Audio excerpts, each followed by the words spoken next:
Di sebuah kota yang ramai, hiduplah seorang pria terkenal karena kecerdikan dan kelucuannya, Abu Nawas.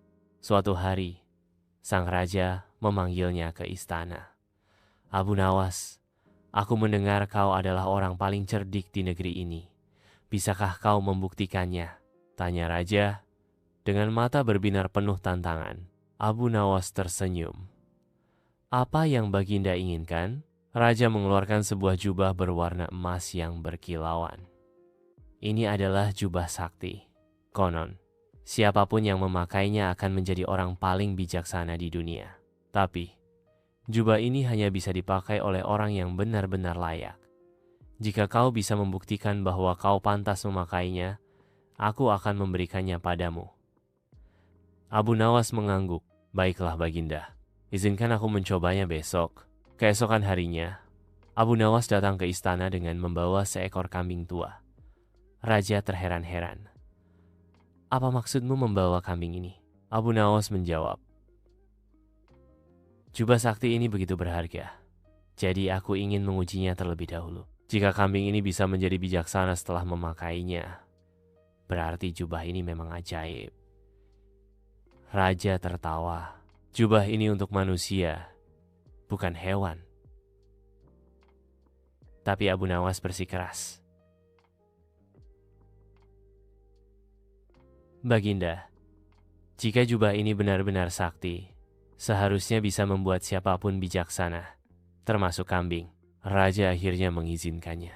Abu Nawas mengenakan jubah itu pada kambing tersebut. Seketika, kambing itu terdiam. Matanya terlihat berkilau seolah memahami segala sesuatu. Bahkan, ia mengangguk-angguk seakan mengerti pembicaraan di sekitarnya. Raja terkejut. Ini mustahil. Para penasihat kerajaan berbisik-bisik, tak percaya dengan apa yang mereka lihat. Kambing itu bahkan mulai menggerakkan kepalanya, seolah menjawab pertanyaan. Abu Nawas tersenyum puas. Lihat Baginda, jubah ini memang sakti. Raja masih ragu. Tapi, bagaimana mungkin seekor kambing bisa bijaksana? Abu Nawas menjawab. Mungkin karena jubah ini tidak membedakan manusia dan hewan. Atau mungkin kambing ini sebenarnya sudah bijaksana. Hanya saja, selama ini kita tidak menyadarinya. Raja akhirnya tertawa. Kau benar-benar licik Abu Nawas. Aku mengakui kecerdikanmu. Tapi, aku masih belum yakin untuk memberimu jubah ini. Abu Nawas tidak menyerah. Kalau begitu, izinkan aku menguji jubah ini sekali lagi. Aku akan mencari orang yang paling bodoh di kota ini dan memakaikannya jubah ini. Jika orang itu menjadi bijaksana, berarti jubah ini memang istimewa. Raja setuju. Abu Nawas pun pergi ke pasar dan kembali dengan seorang pria yang dikenal sebagai orang paling bodoh di kota. Pria itu selalu melakukan hal-hal konyol, seperti menabrak pohon saat berjalan atau berbicara pada batu. Abu Nawas mengenakan jubah itu pada pria tersebut. Seketika, wajah pria itu berubah. Matanya bersinar, dan ia mulai berbicara dengan penuh kebijaksanaan. Wahai Baginda, hidup ini penuh dengan misteri. Kita harus belajar dari setiap kesalahan. Abu Nawas mencatat dalam hati. Ia terus menggoda ego sang penyihir. Tapi, aku pernah dengar bahwa jubah itu sebenarnya bisa membahayakan pemakainya jika dipakai terlalu lama. Omong kosong, bentak Zarhan. Jubah ini abadi. Maafkan saya. Mungkin saya salah dengar, ujar Abu Nawas dengan ekspresi polos. Tapi benih keraguan telah ditanam. Setelah kembali dari pertemuannya dengan Zarhan, Abu Nawas segera menyusun rencana. Ia tahu, kekuatan penyihir itu memang luar biasa.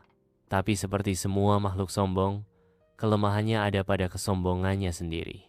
Beberapa hari kemudian, di tengah kegelapan yang menyelimuti kerajaan, terdengar kabar bahwa seorang tabib sakti dari timur datang membawa ramuan yang bisa mengungkap kelemahan Zarhan. Abu Nawas menyebarkan kabar itu melalui para pedagang dan pengembara. Dalam waktu singkat, gosip itu sampai ke telinga sang penyihir. Zarhan penasaran. Ia tak suka ada yang tahu tentang kelemahannya. Maka malam itu, ia menyusup ke pasar dan mendengar langsung dari para warga tentang sang tabib. Tentu saja, semua itu adalah sandiwara yang diatur oleh Abu Nawas. Ketika malam makin larut, Zarhan mendatangi rumah si tabib sakti, yang tak lain adalah Abu Nawas yang menyamar. Ia menyambut Zarhan dengan sikap hormat dan penuh kepura-puraan. "Ah, yang mulia Zarhan, saya sudah menunggu Anda," katanya. Zarhan mendengus. "Kau tahu kelemahanku?" Abu Nawas mengangguk pelan. "Saya tidak akan mengatakannya, kecuali Anda bersedia menukar informasi dengan kepercayaan." "Kepercayaan?" tanya Zarhan dengan bingung. "Ya, bukalah jubahmu selama 3 hari. Jika dalam 3 hari Anda masih bisa memanggil badai dan mengubah batu jadi emas, berarti Anda benar-benar tak terkalahkan." Zarhan tertawa keras. "Hah, itu mudah. Aku akan buktikan bahwa aku tidak bergantung pada jubah ini." Dengan penuh kesombongan, ia melepas jubah hitamnya dan melemparkannya ke lantai. Seketika itu juga, angin berhenti bertiup. Kabut di luar jendela mulai menipis, dan suara jangkrik kembali terdengar. Zarhan tidak menyadarinya, tapi kekuatannya perlahan menghilang. Abu Nawas segera mengambil jubah itu dan memasukkannya ke dalam peti besi yang ia siapkan. Peti itu dilapisi tulisan dari kitab suci dan diikat dengan rantai yang direndam air zam-zam. Abu Nawas menyegelnya dengan mantra sederhana dari gurunya dulu, mantra yang bisa menahan energi sihir selama 7 hari. Zarhan mulai panik. Ia mencoba menggerakkan tangan untuk memanggil api, tapi tak ada yang terjadi. Ia mencoba mengubah Abu Nawas menjadi batu, namun tak satu pun kekuatan muncul. "Kau menipuku," teriak Zarhan. Abu Nawas tersenyum. "Aku hanya membantumu membuktikan bahwa kau bisa kuat tanpa jubah. Tapi ternyata kau hanya bayangan dari kekuatan itu." Zarhan berusaha merebut peti itu, namun tubuhnya melemah. Dalam hitungan menit, ia jatuh ke lantai dan pingsan. Raja dan seluruh istana terkejut. Bahkan para ulama kerajaan mengangguk setuju dengan ucapan pria itu. "Abu Nawas, kau benar. Jubah ini memang sakti," kata raja. Namun, Abu Nawas justru melepas jubah itu dari pria tersebut dan mengembalikannya kepada raja. "Aku tidak butuh jubah ini, Baginda." Raja terheran. "Mengapa? Bukankah kau yang membuktikan kesaktiannya?" Abu Nawas tersenyum. "Kebijaksanaan sejati tidak datang dari jubah, melainkan dari pikiran dan hati. Lihatlah, ketika jubah ini dipakai, semua orang terlihat bijaksana. Tapi begitu dilepas, mereka kembali seperti semula. Artinya, jubah ini hanya ilusi." Raja termenung. "Jadi, selama ini jubah ini hanya tipuan?" "Bukan tipuan, Baginda. Tapi kebijaksanaan sejati harus datang dari dalam diri, bukan dari benda ajaib," jawab Abu Nawas. Raja akhirnya tersenyum. "Kau memang luar biasa, Abu Nawas. Hari ini, kau tidak hanya membuktikan kecerdikanmu, tapi juga mengajarkanku pelajaran berharga." Sejak saat itu, raja tidak lagi tergila-gila pada jubah sakti. Ia justru belajar menjadi pemimpin yang bijaksana dengan mendengarkan nasihat Abu Nawas dan rakyatnya. Sementara itu, Abu Nawas kembali ke rumahnya dengan lega. Ia tahu, kebijaksanaan sejati bukanlah sesuatu yang bisa dipakai seperti jubah, melainkan sesuatu yang harus diusahakan setiap hari. Dan begitulah, cerita tentang Abu Nawas dan jubah sakti pun tersebar ke seluruh negeri, mengajarkan semua orang bahwa kebijaksanaan sejati datang dari pengalaman, bukan dari benda ajaib. Di sebuah kerajaan yang damai, tempat Raja Harun ar-Rasyid memerintah dengan bijak, tiba-tiba langit berubah kelam.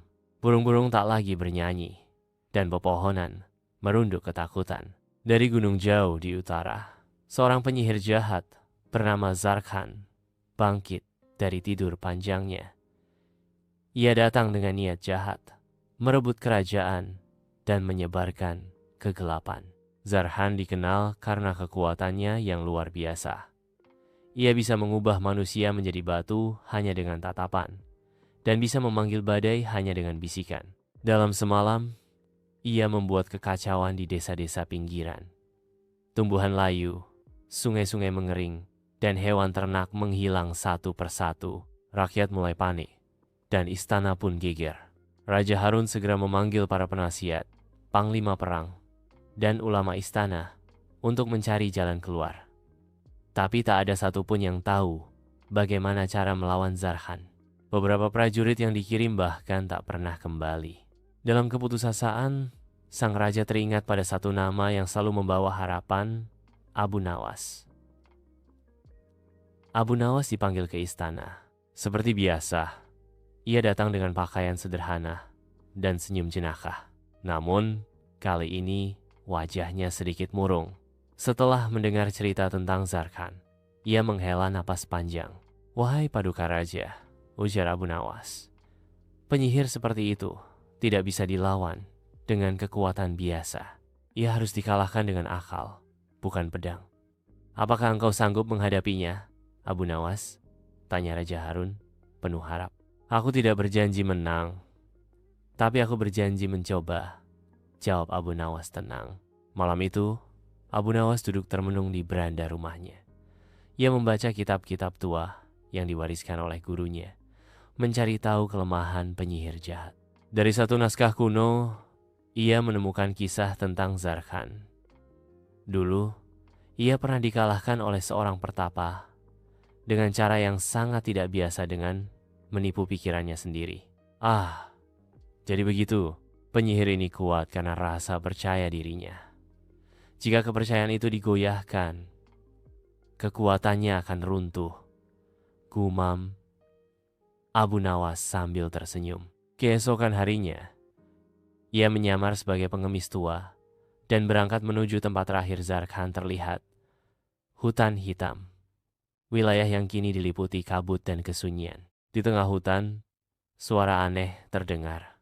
Daun berguguran tanpa angin, dan dari balik kabut, muncullah sesosok tinggi berjubah gelap. Matanya menyala merah, dan suaranya berat seperti guntur. "Siapa kau? Berani-beraninya menginjak wilayahku." Abu Nawas membungkuk dengan hormat. "Ampun, Tuan Penyihir. Aku hanya ingin belajar menjadi sehebat dirimu. Konon, kekuatanmu berasal dari jubah hitam yang kau pakai. Apakah itu benar?"